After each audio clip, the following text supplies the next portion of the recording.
एक दिन मैं अपने पढ़े लिखे फादर के पास गया और जाकर उनसे एक सीधा सा सवाल पूछा कि डैड, आप मुझे बता सकते हैं कि मैं पैसा कैसे कमाऊं, पैसा वाला कैसे बनूं, अमीर कैसे बनूं।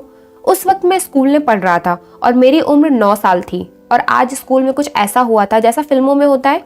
एक अमीर लड़का अपनी माँ के साथ एक बड़ी सी गाड़ी में आया, सारे दोस्तों को लेके गया, लेकिन मुझे और मेरे दोस्त माइक को छोड़कर वो अपने बाकी सब लोगों को कार में बैठा के लेके गया, क्योंकि हम गरीब थे। और मेरे और माइक के लिए किस्मत की बात थी, क्योंकि हम लोग पढ़ रहे थे अमीरों वाले स्कूल में। तभी मैंने अपने फादर से आकर ये बात पूछी। मेरी ये बात सुनकर डैड मुस्कुराए और पेपर नीचे रखा और बोले, अमीर बनना है तो पैसा कमाना सीखो, सीधी सी बात है। लेकिन मैंने पूछा कैसे, तो उन्होंने बोला दिमाग चलाओ, बस। इससे ज्यादा वो कुछ नहीं बोले, शायद इससे ज्यादा वो कुछ जानते भी नहीं थे। तो मैंने माइक को आकर सारी बात बताई। बोले पापा ने तो ऐसा बोला। माइक ने बोला अब क्या करे। तो हम दोनों ने एक प्लान बनाया। माइक ने साइंस की किताब में पढ़ा था टूथपेस्ट बनाने का तरीका, तो हम लोगों ने क्या किया, टूथपेस्ट की ट्यूब जमा करना शुरू कर दी।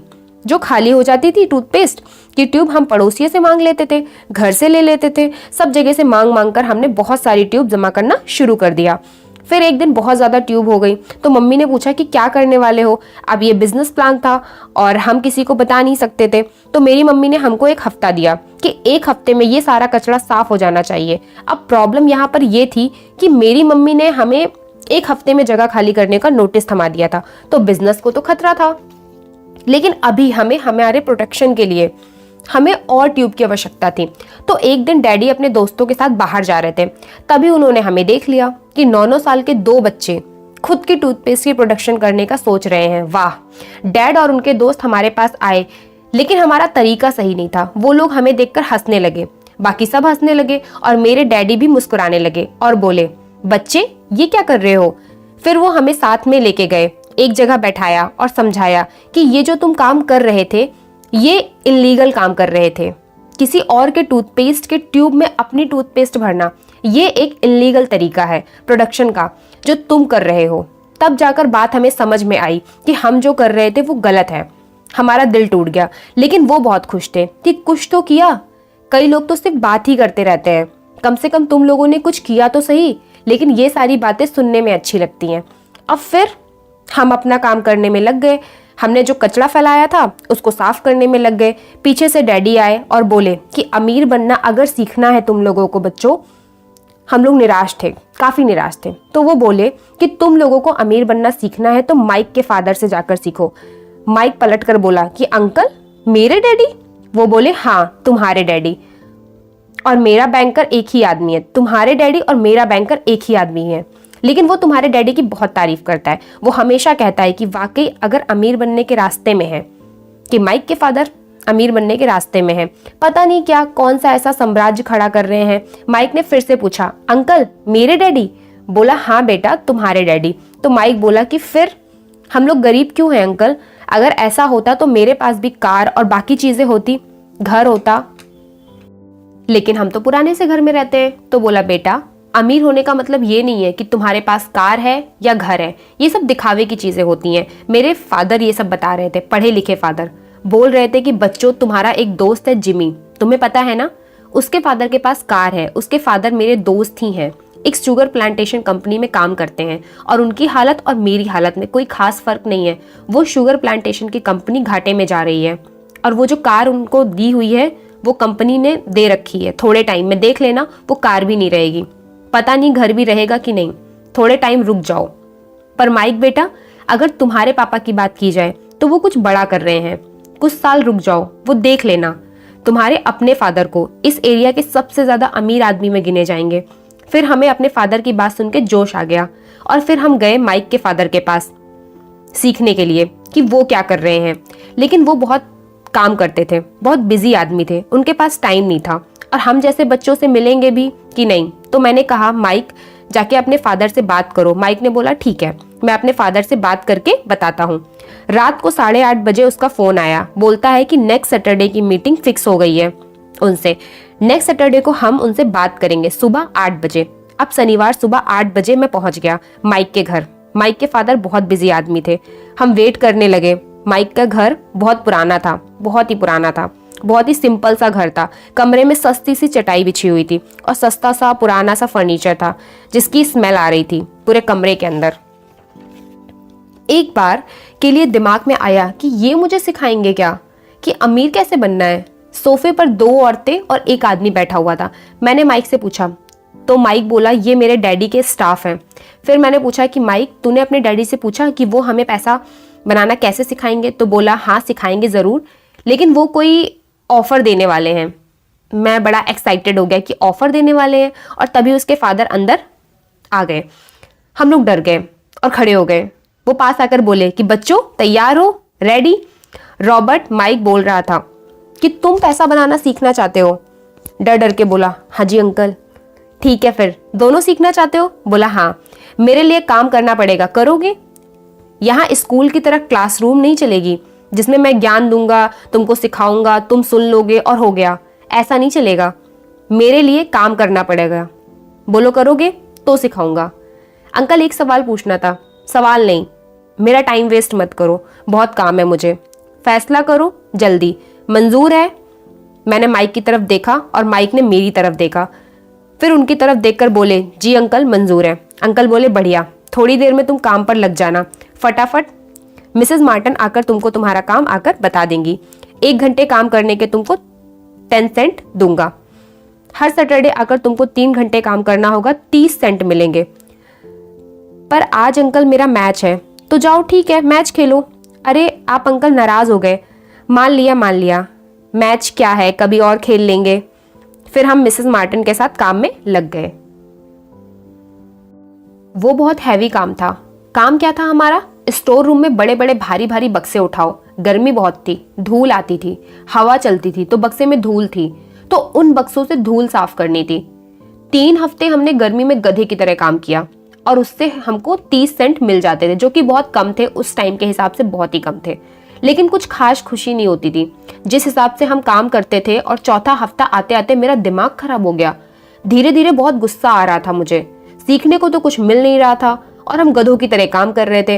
अच्छा वो तो छोड़ो, माइक के डैडी से सिर्फ एक बार मुलाकात हुई थी, वो पहले दिन। उसके बाद मुलाकात ही नहीं हुई। सीखने को क्या मिलेगा? मैंने गुस्से में माइक से बोला कि तेरे पापा हमको कुछ सिखा तो रहे नहीं है, मैं काम छोड़ रहा हूँ। फिर मैंने उसके फेस की तरफ देखा और वो हंस रहा था। अरे भाई मुस्कुरा क्यों रहे हो? काम छोड़ रहा हूँ मैं। तो बोला डैडी बोल रहे थे कि जब तुम ऐसे गुस्से में हो जाओ, काम छोड़ने की बात करो, तब उन्होंने तुम्हें अपने पास बुलाया और बोला। क्या मतलब? वो मेरे साथ गेम खेल रहे थे? शायद। उनके सिखाने का तरीका थोड़ा अलग है, मेरे पापा थोड़े अलग है। वो ज्यादा बात नहीं करते। उस टाइम मेरे फादर को माइक के फादर पे इतना गुस्सा आ रहा था। मेरे फादर ने बोला कि बच्चों से इतना हैवी काम करवा रहे हो, जो कि गलत है, कानूनी गलत है ये। और तुमको बेटा ज्यादा पैसे मांगने चाहिए उनसे, कम से कम 25 सेंट मांगने चाहिए, ये कहा था मेरे पढ़े लिखे फादर ने। मैं माइक के फादर से मिलने गया। जाके सही पूछो तो सही कि उन्होंने ऐसा क्यों किया। 3 हफ्ते काम कराया गधे की तरह और कुछ सिखाया भी नहीं, और गुस्सा होने पर अपने पास बुलाया, लेकिन वो मिलने नहीं आए मुझसे। मुझे वेट कराया। मैं वहां बैठा हुआ हूँ, पर क्यों बैठा हुआ हूँ यहाँ पर? उन्हें मजा आ रहा है मुझे परेशान करने में। 1 घंटे के बाद वो आए। 1 घंटे तक मुझे इंतजार करवाया। कई लोग आए और गए, पर फिर भी मैं वहां पर बैठा हुआ था। फिर उन्होंने मुझे अपने पास ऑफिस में बुलाया। मैं चुपचाप वहां जाकर बैठ गया। वो बोले अच्छा बेटा, तुम चाहते हो या तो तुम्हारी सैलरी बढ़े या फिर तुम काम छोड़ दोगे, यही? मैं बोला हाँ। ये बोलते हुए मेरी आंखों में आंसू आ गए कि आपने अपना वादा पूरा नहीं किया अंकल, धोखा दिया मुझे। मैंने अपना बेसबॉल छोड़ दिया इस काम के चक्कर में कि आप मुझे कुछ सिखाएंगे, पर आपको एक बच्चे पर जरा सा तरस नहीं आया, दया नहीं आई। आसपास लोग आपको सही बोलते हैं कि आप बहुत स्वार्थी आदमी हो, आप लोगों से सिर्फ अपना काम निकलवाना जानते हो। अच्छा तो तुम अब क्या करोगे? अंकल मेरे पापा सरकारी नौकरी करते हैं, अब मैं आपकी शिकायत करूंगा कि आपने बच्चों से काम करवाया। शाबाश बेटा, तुम भी वही जुबान बोल रहे हो जो बाकी सारे मेरे वर्कर्स बोलते हैं। नौकरी छोड़ के चले जाएंगे, आपकी शिकायत करेंगे, ये करेंगे वो करेंगे। अब मुझे ये आदमी पागल लगने लगा, जिसके ताले में बंद करने की बहुत ज्यादा जरूरत थी। वो बोले बेटा, मैंने तुमको पहले ही समझा दिया था कि मैं क्लासरूम की तरह नहीं सिखाऊंगा, मैं तुमको वैसे सिखाऊंगा जैसे जिंदगी सिखाती है। और अब तक मैं तुम्हें सिखा ही रहा था, पहले दिन से मैं तुमको सिखा रहा था। जिंदगी में कोई चमत्कार नहीं होते, समझ लो ये बात। समझ रहे हो ना? वो मेरी तरफ घूरने लगे। आखिर उनकी थोड़ी थोड़ी बात मेरी मोटी बुद्धि में घुसने लगी। तब मैंने जाकर अपने गुस्सी भरी नजरें नीचे झुकाई कि आखिर वो सही थे, बड़े थे, इस तरह से मुझे नहीं देखना चाहिए। मैं ही आखिर सीखना चाहता था, तो मैं क्यों लड़ रहा हूँ? बोले बेटा, इतने सारे वर्कर्स हैं मेरे पास, काम करते हैं, और एक भी वर्कर ने मुझे ऐसे डायरेक्टली नहीं बोला कि सर मुझे पैसे कमाना सिखाओ। जब तुम दो बच्चों ने आकर बोला तो मुझे बहुत अच्छा लगा कि कोई पैसा कमाना सीखने आया है। नहीं तो लोग नौकरी मांगने आते हैं, पैसा मांगने आते हैं, लोगों की नौकरी चाहिए, सैलरी चाहिए, लेकिन सीखना कोई नहीं चाहता। तुम पहले थे और 9-9 साल के बच्चे थे, मुझसे सीखने आए, तो मैंने सोचा कि तुम्हें सिखाने का तरीका भी अलग होना चाहिए। हाँ अंकल, और मैंने ये सीखा कि आप कितने मतलबी हैं। और वो जोर से हंसने लगे। बोले बेटा, तुम एक काम करो ना, तुम्हारी प्रॉब्लम क्या है पहले ये तय करो, ये पता करो। तुम्हारी प्रॉब्लम अगर मैं हूं तो मुझे बदल दो अभी के अभी, लेकिन जब तुम्हें लगे कि तुम्हारी प्रॉब्लम तुम्हारा नजरिया है देखने का, समझने का, तो उसे बदल लो। लेकिन मैं तुमको एक बात जरूर बताना चाहूंगा कि किसी दूसरों को बदलने से ज्यादा आसान है हम अपना नजरिया बदल ले उस दूसरे के लिए। पर मैं ज्यादा बकवास नहीं करना चाहता था, ना सुनना चाहता था, इसलिए सीधे सीधे पूछ लिया कि अंकल आप मेरी सैलरी बढ़ा रहे हो कि नहीं, क्योंकि मैं अपने पढ़े लिखे डैडी से सीख कर आया था कि सैलरी बढ़ने के लिए बोलना उनको ठीक है। मैंने पूछ लिया कि अंकल सैलरी बढ़ाओगे आप कि नहीं? वो बोले बेटा तुम भी उन्हीं की लाइन में आ गए, सभी ऐसा करते हैं, सारे वर्कर्स सैलरी बढ़ने का इंतजार करते हैं, अभी सैलरी बढ़ेगी, अभी सब सही हो जाएगा। पर ऐसा कुछ नहीं होता, किसी की भी सैलरी बढ़ने से उसकी प्रॉब्लम सॉल्व नहीं होती। अब जाकर उनकी बात थोड़ी थोड़ी दिमाग में घुसने लगी थी। जब समझ में आने लगी थी तो मैंने पूछा क्या करूं, मैं इतने कम पैसे में तो काम नहीं कर सकता, सॉरी। तो वो बोले सैलरी बढ़ जाएगी तो तुम्हारे सारे खर्चे भी बढ़ जाएंगे। पर उसके बाद जो वो बोले वो एक ऐसी बात बोले जो शायद उनको सबसे अलग बनाती थी। बोले अच्छा हुआ बेटा जो तुमने जल्दी काम छोड़ दिया और मेरे पास आ गए, अगर तुम काम नहीं छोड़ते और वही टाइम पर वही पैसे में वही काम करते तो मैं खुद तुमको भगा देता कि मैं तुमको नहीं सिखा सकता, तुम जाओ यहाँ से। अभी अभी तुमने मुझे क्या कहा था कि मैं मतलबी आदमी हूँ, लोगों से काम लेता हूँ। लोग ज्यादातर यही सोचते हैं कि मैं अपने वर्कर्स को कम पैसे देता हूँ, उनसे काम लेता हूँ, लेकिन सच ये नहीं है। सच ये है कि वो खुद मेरे लिए काम करते हैं, वो खुद मुझे अपना काम देते हैं। अगर मैं उनको ज्यादा पैसे दे दूं उनकी प्रॉब्लम सॉल्व नहीं होगी बल्कि बढ़ जाएगी। ऐसे लोगों के हाथ में ज्यादा पैसा आएगा तो वो ज्यादा खर्चे में डूब जाएंगे। तुम अपने फादर को ही देख लो ना, अच्छी खासी नौकरी है, क्या कमी है, अच्छे खासे पैसे आते हैं, लेकिन तब भी उनके पैसे के रोने लगे ही रहते हैं। ये बिल देने हैं, वो बिल देने हैं, ये टैक्स चुकाना है, वो करना है, ये करना है। क्यों? जब इतना पैसा आता है तो क्यों उनके इतने रोने लगे रहते हैं पैसे के? क्योंकि उन्होंने कभी सीखा ही नहीं पैसे के बारे में कि पैसा कैसे काम करता है। वो बस पैसा कमाते हैं अपने बिल भरने के लिए। तो मैंने पूछा आपके कहने का मतलब क्या है कि आप पैसे के लिए काम नहीं करते, पैसा आपके लिए काम करता है? तो उन्होंने कहा हाँ, ये चीज सब सीखना नहीं चाहते, तुम्हारे फादर भी नहीं सीखना चाहते कि पैसा कैसे काम करता है, पैसे को कैसे काम करवाया जाता है, अपने लिए लगवाया जाता है। क्योंकि पैसे के लिए काम करना आसान है, पैसों को अपने लिए काम पर लगवाना मुश्किल है, क्योंकि उसके लिए थोड़ा रिस्क लेना पड़ता है उसके अंदर, और लोगों का डर लगता है कि उनकी नौकरी न चली जाए। अब यहाँ मेरे सारे दोस्त एक तरफ बेसबॉल खेल रहे होंगे, मैं यहाँ पर बैठा इनकी बातें सुन रहा हूँ। वो बोले बेटा 1 महीने के अंदर 4 हफ्ते में तुमने मेरे लिए काम किया, मैंने तुम्हें 50 साल का ज्ञान दिया है, जो लोग 50 साल लगा देते हैं इस ज्ञान को सीखने में, मैंने तुम्हें 1 मंथ में सिखा दिया। ज्यादातर लोग जिंदगी गुजार देते हैं इस चीज में सीखने में। तुम बताओ, तुमको इंतजार करना अच्छा लगता? जैसे मेरे सारे वर्कर्स, मिस्टर मार्टिन वहां बैठी हुई हैं, 2 औरतें बैठी हुई थी, तुमने ध्यान दिया?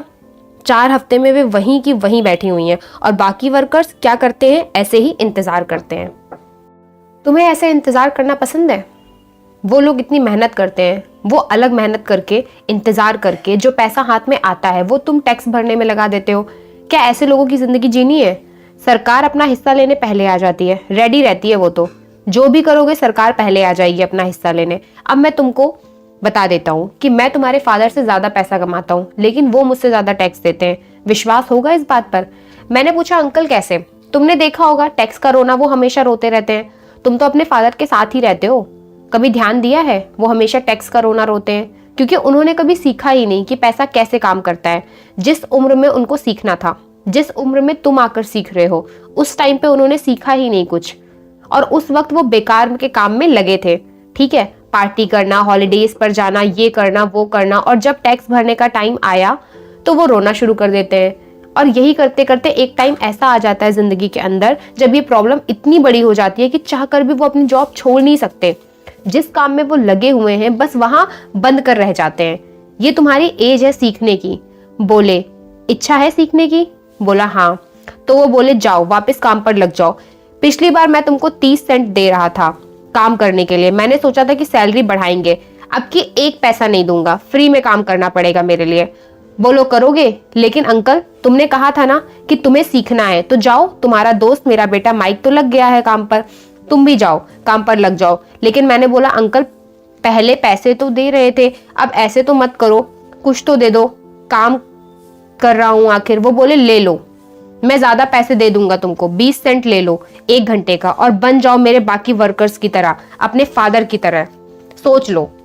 मैं सोचने लगा, पैसा बढ़वाने आया था और अब फ्री में काम करना पड़ रहा है, क्या करूं? आज 20 सेंट तो ले लूंगा, वैसे कोई खास बड़ी रकम भी नहीं है, ले लूंगा, लेकिन ये जो ज्ञान देने जा रहे हैं क्या मालूम वो ज्यादा काम का हो।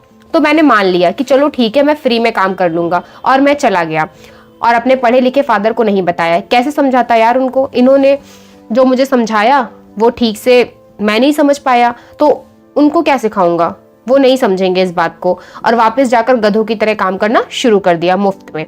4 हफ्ते पहले काम कर चुका था और 3 हफ्ते और लगे रहे काम में।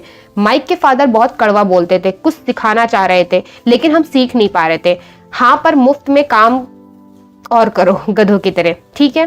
काम में लगे रहे, उन्होंने कुछ दिया भी नहीं। एक दिन उन्होंने एक चीज जरूर दी। एक दिन वो खुद आए आगे से और बोले चलो आइसक्रीम खिलाता हूँ। वो लेके गए हमको साथ में और पार्क में जाकर हम बैठ गए। हमारे सामने लड़के बेसबॉल खेल रहे थे, हम दोनों आइसक्रीम खा रहे थे और वो बोले कि बच्चों तुमको एक ऑफर देता हूँ, ठीक है। 3 हफ्तों के बाद मैं ऑफर लेकर आए थे हमारे पास, तुमको 1 घंटे के 25 सेंट दूंगा। बोलो चाहिए? अब दिमाग में एक बात और आई, कुछ हफ्ते पहले ये आदमी कुछ भी नहीं दे रहा था, बोला मुफ्त में काम करो तो सीखने को मिलेगा। अब ये 25 सेंट देने को कैसे राजी हो गया? अंदर से तो बहुत इच्छा हो रही थी मन से, लेकिन दिमाग कह रहा था कि ये आदमी तेरा टेस्ट ले रहा है, मना कर दे। मैंने मना कर दिया। अच्छा तो फिर $1 दूंगा, चाहिए तो बोलो। बिल्कुल तूफान उठ गया। मैंने माइक की तरफ देखा, $1 बहुत ज्यादा होता है, मान लो। अंदर से आवाज आ रही थी। फिर मैंने मना कर दिया। फिर वो बोले अच्छा $2 दे दूंगा 1 घंटे के, $3 मिल जाएंगे। मैं बता नहीं सकता था अंदर से कैसा लग रहा था। मैं हाँ कहना चाहता था। भाई $2 बहुत ज्यादा होते हैं। आंखों के सामने कई सारी चीजें आ गई थी, नई साइकिल, नए ग्लव्स, बहुत सारे आइटम दिख रहे थे। दोस्तों के सामने शो ऑफ करेंगे कि इतना पैसा कमाते हैं, बहुत ज्यादा होते हैं $2। वो हमारी तरफ देख रहे थे, उनकी आंखें साफ साफ बता रही थी कि वो ऐसा करके हजारों लोगों का टेस्ट ले चुके हैं। हमने फिर भी मना कर दिया। अब वो बोले चलो ठीक है $5 दूं 1 घंटे में। अब जो अंदर अचानक से जो तूफान उठा था वो शांत हो गया कि ये बहुत बड़ा ऑफर था। $5 1 घंटे के, यानी 3 घंटे के $15 ज्यादा होते हैं। उस जमाने में बहुत ज्यादा होते थे। दिमाग में पता नहीं क्या क्या चल रहा था, कुछ बोला ही नहीं, मैं हंसने लग गया। बोले बच्चे इस मामले में इंसान के अंदर 2 चीज होती हैं और ध्यान से सुनना, बहुत काम की बात सुनाने जा रहा हूं। एक डर और लालच। डर पैसा कमाने का और लालच पैसा हाथ से उड़ने का। डर से पैसा हाथ में आता है और लालच से पैसा हाथ से जाता है। खर्च करवाने में काम करता है ये लालच, ठीक है। अगर मैं तुमको $10 भी 1 घंटे में दे देता ना तो तुम्हारे खर्चे कम नहीं होंगे और बढ़ जाएंगे। लोगों को हमेशा ऐसा लगता है कि पैसा ज्यादा कमाने से इनका ये डर ये कम हो जाएगा, लेकिन ऐसा नहीं होता। अगर मैं तुमको $10 दूंगा 1 घंटे में तो तुम्हारे खर्चे बढ़ जाएंगे। सोचो, खुद सोचो, नहीं बढ़ेंगे। और अभी मैं तुमको कुछ नहीं दे रहा हूं ना, तो आगे देखो क्या कमाल होता है। मुझे और माइक को उनकी बात बिल्कुल समझ में नहीं आ रही थी। ये हवाई बातें कर रहे थे। पैसों को अपनी जिंदगी मत चलने दो बच्चों, ऐसा बोल रहे थे। पैसा बस थोड़े टाइम की खुशी देता है, कितना भी कमा लो बस थोड़े टाइम की खुशी मिलेगी। उन्होंने ये चीज एक एग्जाम्पल के तौर पर हमें समझाई। हम लोग पार्क में बैठे थे, ये मैंने आपको पहले ही बताया था। आइसक्रीम खा रहे थे जो कि पूरी पिघल गई थी। उनकी बातें सुन रहे थे हम तो। और वहां पार्क में एक पागल आदमी वहां पर आया घूमता हुआ। तो उन्होंने क्या किया, अपने पर्स में से $1 निकाला और उस पागल आदमी को अपनी ओर इशारा करके बुलाया और वो पागल आदमी पैसे देखते ही फटाफट आ गया। पैसा सबको प्यारा है, देखने में अच्छा लगता है। वो फटाफट आ गया, हाथ में $1 लिया और बड़ा खुश होकर उन अंकल को दुआएं देता हुआ वहां से चला गया। वो बोले, बच्चों गौर से देखो, देखा तुमने क्या हुआ यहाँ पर? इस बेचारे आदमी में और मेरे सारे वर्कर्स में कुछ खास फर्क नहीं है। पैसा मिला, वो भी पैसा देखते ही आगे चले आते हैं। 8-8 घंटे वो लोग पैसे के लिए काम करते हैं और पैसा देखते ही भागते चले जाते हैं। एंड में ऐसा बोलते हैं कि मुझे पैसे में कोई इंटरेस्ट नहीं है। अब तुम्हें पैसे में कोई इंटरेस्ट ही नहीं है तो 8-8 घंटे काम क्यों करते हो पैसों के लिए, और पैसा देखते ही भागे क्यों चले आते हो? अपनी सैलरी की डेट देखते ही इतनी खुशी क्यों आ जाती है? ये झूठ नहीं होगा क्या? अब मैं इनको क्या बोलूं, क्योंकि मेरे पढ़े लिखे फादर यही कहते थे हमेशा कि मुझे पैसों में कोई इंटरेस्ट नहीं है। इसके बाद उन्होंने मुझे बहुत काम की बात समझाई, आप भी सुन लो। उन्होंने बोला कि कभी भी अगर तुम्हें ऐसा लगे जिंदगी के अंदर कि एक ऐसा डर आ जाए कि अभी तो पैसे कमाने ही हैं, तो दिमाग में फटाफट फैसला मत लेना कि कोई छोटी मोटी नौकरी पकड़ लूं, जॉब के पीछे मत भागना जॉब के पीछे। क्योंकि अगर कोई छोटी मोटी नौकरी लेने से, छोटे मोटे पैसे लेने से, 8-10 हज़ार की नौकरी लेने से अगर तुम्हारा डर खत्म हो जाता है ना, जैसे कपड़ों की दुकान पर 8-8 हज़ार की नौकरी करते हुए लड़कों को देखा होगा आपने, लंबे टाइम तक वो नौकरी करते रहते हैं। वो उस टाइम पर अपना टेम्परेरी सोल्यूशन निकाल लेते हैं। 8-8, 9-9 हज़ार की नौकरी करके हम आराम से थोड़ा टाइम तो निकाल लेंगे और बाद में कुछ बड़ा कर लेंगे, और इसलिए वो कभी भी 8-9 हज़ार से आगे नहीं निकल पाते जिंदगी में, है ना? दिमाग में आया कि हाँ ऐसा होता है। इसका सोल्यूशन क्या है? इसका सोल्यूशन तब है, तुमने जो नौकरी पकड़ने से पहले दिमाग में जो डर आया था ना कि कुछ करना पड़ेगा ना, उस टाइम पर इस चीज के लिए सोचा होगा ना कि ये छोटी मोटी नौकरी मेरे लंबे टाइम की प्रॉब्लम का सोल्यूशन है, तब तुम्हें जाकर वो 8-9 हज़ार की नौकरी के अंदर तुम्हारा कंफर्ट जोन ना होता तो तुम कुछ बड़ा सोचते। मैं चाहता हूं बच्चों कि तुम अपने अंदर आने वाले ये डर और लालच, ये फीलिंग है ना, इनको जीतो। और तुमने जीत लिया। 2 बार मैंने तुम्हें ऑफर दिया। मैंने तुम्हें सबसे पहले अभी तुम्हें $5 का ऑफर दिया। तुम्हारी आंखों के सामने लालच आ गई। कैसे आ गई? तुम्हारी आंखों के सामने चीजें आ गई कि मैं क्या क्या खरीद सकता हूँ। आई कि नहीं आई बताओ? अब झूठ तो नहीं बोल सकते। हाँ, साइकिल आ गई थी, ग्लव्स आ गए थे। और बेटा रॉबर्ट, मैंने उस दिन तुम्हें कहा था ना कि तुम फ्री में काम करो, तो तुम फ्री में काम करने को राजी हो गए थे। हाँ, ज्ञान सीखने को मिलेगा। तो 2 बार तुमने अपनी फीलिंग्स को कंट्रोल किया, 2 बार अपने लालच पर कंट्रोल किया। ये चीज सीखना जरूरी है। और दूसरी चीज, ये जो कंपनी में जो काम कर रहे हैं ना लोग, जो रोज उठते हैं, काफी पीते हैं, ऑफिस की तरफ भागते हैं, ये लोग गधे की तरह हैं। एक गधा जिसके सामने गाजर लटका दी गई है। मालिक को जहां जाना है वो जाएगा ही, और गधा गाजर के पीछे पीछे जाएगा। जिस वक्त तुम थे साइकिल और ग्लव्स के सपने देख रहे थे ना, उस वक्त तुम वो गधे बन गए थे। वो गाजर दिख रही थी सामने, और ये जो तुम्हारी गाजर है ना जिसके पीछे तुम भाग रहे हो, वो टाइम के साथ महंगी होती जाएगी। कहने का मतलब ये है कि आज जो तुम्हारे सपने हैं, एक साइकिल लेने के, ग्लव्स लेने के, कल कार लेने के होंगे, दोस्तों के साथ रौब झाड़ने के होंगे। एक बात तो मैं तुमको बता दूं, गधा जिसको उसका मालिक गाजर दिखा के आगे चला रहा है ना, और वो भी पूरा सीन देख लेता है ना कि ऊपर वो लकड़ी से गाजर बंधी हुई है, तो वहां पर जाने से पहले एक बार जरूर सोच लेता। मैं तुम्हें अभी पूरा सीन दिखा रहा हूं कि तुम अपनी गाजर के पीछे कैसे भाग रहे हो। अपनी फीलिंग्स पे थोड़ा कंट्रोल रखो, जैसे तुमने पहले रखा था 2 बार मेरे सामने। खुद को सोचने का टाइम दो, सवाल पूछो अपने आप से कि रोज उठकर काम पर जाना मेरी प्रॉब्लम का सोल्यूशन है? खुद को टाइम दो। अब ये 2 चीज फीलिंग पर कंट्रोल करो। एक डर और लालच को कंट्रोल की बात मेरी जिंदगी भर काम आई। इसके बाद हम लोग फिर से नौकरी पर लग गए थे, माइक के फादर की नौकरी पर। लेकिन दिमाग में उनकी बातें चल रही थी कि स्कूल में भी उनकी ही बातें चल रही थी दिमाग में। लेकिन 2 हफ्तों तक वापस काम पर करने के बाद ही हमारे दिमाग में कॉमिक्स बुक आ गई कि यार कॉमिक्स बुक्स तो चाहिए, उसके लिए पैसे नहीं थे, पैसा जमा करने पड़ेंगे। एक दिन हमको सोल्यूशन मिल गया। वहां पर काम करते करते हमने क्या देखा कि मिसेस मार्टिन कुछ पुराने कॉमिक्स का फर्स्ट पेज फाड़ रही थी जिनको हमने पढ़ रखा था।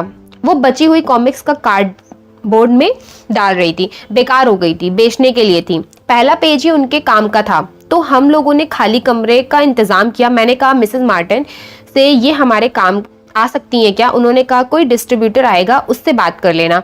और मैंने एक खाली कमरे का इंतजाम किया। माइक की मम्मी ने खाली कमरा हमको बेसमेंट में दे दिया क्योंकि वो उनके कोई काम का नहीं था। तो हमने पुरानी कॉमिक्स को जमा करके, बहुत सारी 100-200 कॉमिक्स जमा करके एक लाइब्रेरी बना ली। कॉमिक्स की माइक के बेसमेंट में ठीक थी और माइक की बहन को वहां पर लाइब्रेरियन बना दिया और लड़कों को वहां पर बुला लिया कि कॉमिक्स पढ़ने आओ और 2 घंटे में 10 सेंट देकर कितने भी कॉमिक्स पढ़ लो। उनके लिए अच्छा सौदा था, 10 सेंट में इतनी सारी कॉमिक्स पढ़ने को मिल रही थी। 3 हफ्ते तक हम लोगों ने वो लाइब्रेरी चलाते चलाते $10 कमाए। माइक के फादर हमें $5 का ऑफर दे रहे थे और हमने $10 कमाए। माइक की बहन को भी हम लोग $1 दे देते थे, वो भी खुश हो जाती थी। और वहां दूसरी तरफ अभी भी हम लोग माइक के फादर के लिए फ्री की नौकरी कर रहे थे। अब लाइब्रेरी हमारी ज्यादा टाइम तक चल नहीं पाई। $10 कमाए 3 हफ्ते तक वो दूसरी गली के लड़के आ गए थे, गुंडागर्दी, और माइक के फादर ने बोला कि बंद करो इस लाइब्रेरी को, तो बंद कर दिया। लेकिन कम से कम उस लाइब्रेरी को खोलने से पहले हमने ये तो सोच लिया कि अगर कम से कम एक जगह से पैसा नहीं मिलता तो इंसान का दिमाग खुद उस पर जोर डालने लगता है कि दूसरी जगह से ज्यादा पैसे कैसे कमाए जाए, दूसरा काम ढूंढा जाए। खुद ही जोर पड़ता है दिमाग के ऊपर। वो लाइब्रेरी हमारा वो बिजनेस बनी जिससे हमें ज्यादा पैसा मिलता रहा। और सबसे बड़ी चीज क्या है कि वो सही मायने में बिजनेस था। हम वहां पर मौजूद भी नहीं होते थे उस लाइब्रेरी के अंदर, तो माइक की बहन सब कुछ संभाल लेती थी। वो हमारा स्टाफ थी एक तरह से, तो हमारे लिए हमारा पैसा काम कर रहा था। ये चीज हमने सीख ली कि माइक के फादर से हमें $5 तो नहीं मिले पर इतना बड़ा ज्ञान मिल गया। तो ये था पार्ट 3। अब पार्ट 4 हम नेक्स्ट वीडियो में डिस्कस करेंगे।